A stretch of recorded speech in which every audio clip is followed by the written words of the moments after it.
ಕರಾವಳಿ ಹಾಗೆ ಮಲೆನಾಡು ಭಾಗದಲ್ಲಿ ಉತ್ತಮ ಮಳೆ ಆಗ್ತಾ ಇದೆ. ರಾಜ್ಯದಲ್ಲಿ ಅನೇಕ ಭಾಗಗಳಲ್ಲಿ ಆಗ್ತಾ ಇರುವ ಧಾರಾಕಾರ ಮಳೆಯಿಂದಾಗಿ ಅನೇಕ ಸಂಕಷ್ಟಗಳು ಕೂಡ ಎದುರಾಗ್ತಾ ಇದೆ. ಜನಜೀವನದ ಮೇಲೆ ನೇರ ಪರಿಣಾಮ ಆಗ್ತಾ ಇರುವುದನ್ನು ನಾವು ಗಮನಿಸ್ತಾ ಇದ್ದೀವಿ. ದಕ್ಷಿಣ ಕನ್ನಡದಲ್ಲಿ ಮಹಾ ಮಳೆಗೆ ಜನಜೀವನ ತತ್ತರವಾಗಿದೆ. ಉತ್ತರ ಕನ್ನಡದ ಹೊನ್ನಾವರದಲ್ಲಿ ಮನೆ ಜಲಾವೃತವಾಗಿದೆ. ಇತ್ತ ಕುಂದಾಪುರದ ಕಮಲಶಿಲೆ ದೇವಸ್ಥಾನ ಕಂಪ್ಲೀಟ್ ಆಗಿ ಜಲಾವೃತವಾಗಿದೆ.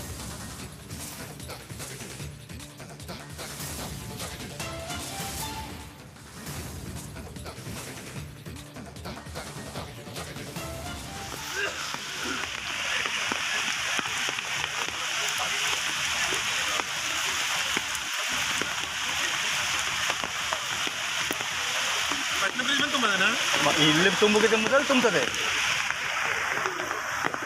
ಇಲ್ಲಿ ಅಂತದಲ್ಲ, ಅಲ್ಲಿ ಮೊದಲೇ ತುಂಬುತ್ತದೆ.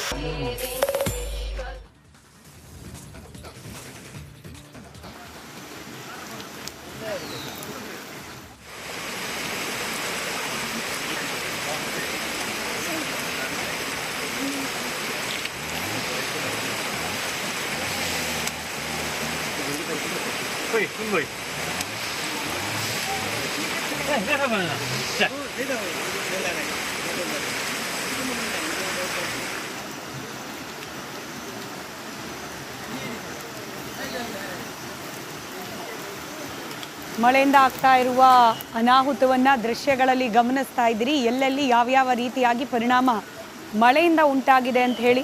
ಉಡುಪಿಯಲ್ಲಿ ಮಳೆ ಗಾಳಿಯಿಂದಾಗಿ ತೆಂಗಿನ ಮರ ಧರಾಶಾಹಿಯಾಗಿರೋದು ದೃಶ್ಯದಲ್ಲಿ, ಅದರಲ್ಲೂ ಡ್ರೋನ್ ದೃಶ್ಯದಲ್ಲಿ ನೀವು ಗಮನಿಸ್ತಾ ಇದ್ದೀರಿ.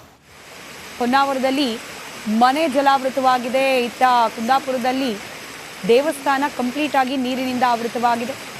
ರಸ್ತೆಗಳಲ್ಲೂ ಕೂಡ ನೀರು ನಿಂತಿರೋದ್ರಿಂದ ವಾಹನ ಸವಾರರು ಪರದಾಡುವ ಪರಿಸ್ಥಿತಿ ನಿರ್ಮಾಣವಾಗಿದೆ. ನೀವೀಗ ಗಮನಿಸ್ತಾ ಇರುವ ದೃಶ್ಯ ಉಡುಪಿಯದ್ದು. ಬೆಳೆದಿರುವ ತೆಂಗು, ಆಕಾಶದ ಎತ್ತರಕ್ಕೆ ಬೆಳೆದು ನಿಂತಿರುವ ತೆಂಗು ಮರಗಳು ಮಳೆ ಹಾಗೆ ಬಿರುಸಿನ ಗಾಳಿಯಿಂದಾಗಿ ನೆಲಕ್ಕೆ ಉರುಳಿದೆ.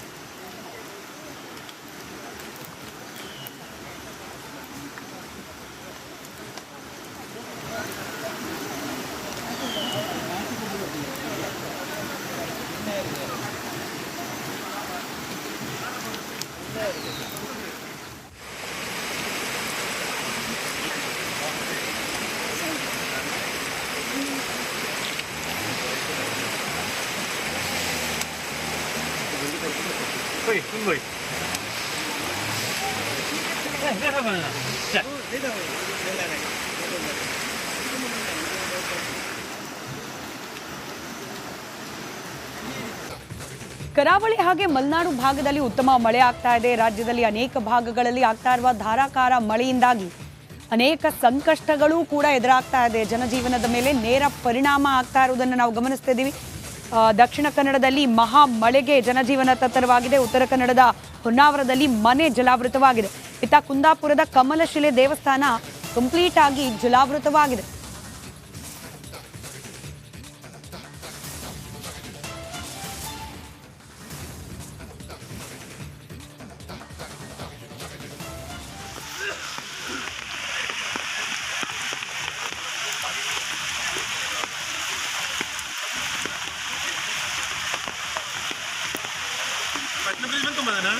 ಇಲ್ಲಿ ತುಂಬುತ್ತದೆ ಇಲ್ಲಿ ಅಂತದಲ್ಲ, ಅಲ್ಲಿ ಮೊದಲೇ ತುಂಬುತ್ತದೆ.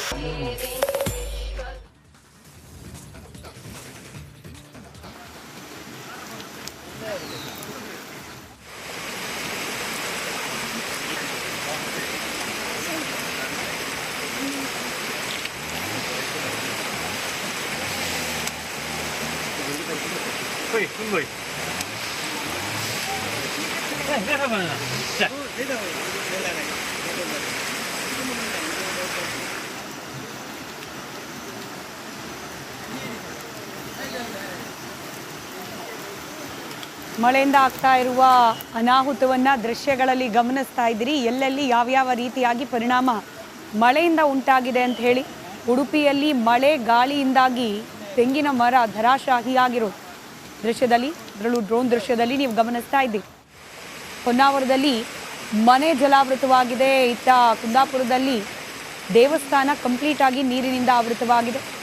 ರಸ್ತೆಗಳಲ್ಲೂ ಕೂಡ ನೀರು ನಿಂತಿರೋದ್ರಿಂದ ವಾಹನ ಸವಾರರು ಪರದಾಡುವ ಪರಿಸ್ಥಿತಿ ನಿರ್ಮಾಣವಾಗಿದೆ. ನೀವೀಗ ಗಮನಿಸ್ತಾ ಇರುವ ದೃಶ್ಯ ಉಡುಪಿಯದ್ದು. ಬೆಳೆದಿರುವ ತೆಂಗು, ಆಕಾಶದ ಎತ್ತರಕ್ಕೆ ಬೆಳೆದು ನಿಂತಿರುವ ತೆಂಗು ಮರಗಳು ಮಳೆ ಹಾಗೆ ಬಿರುಸಿನ ಗಾಳಿಯಿಂದಾಗಿ ನೆಲಕ್ಕೆ ಉರುಳಿದೆ.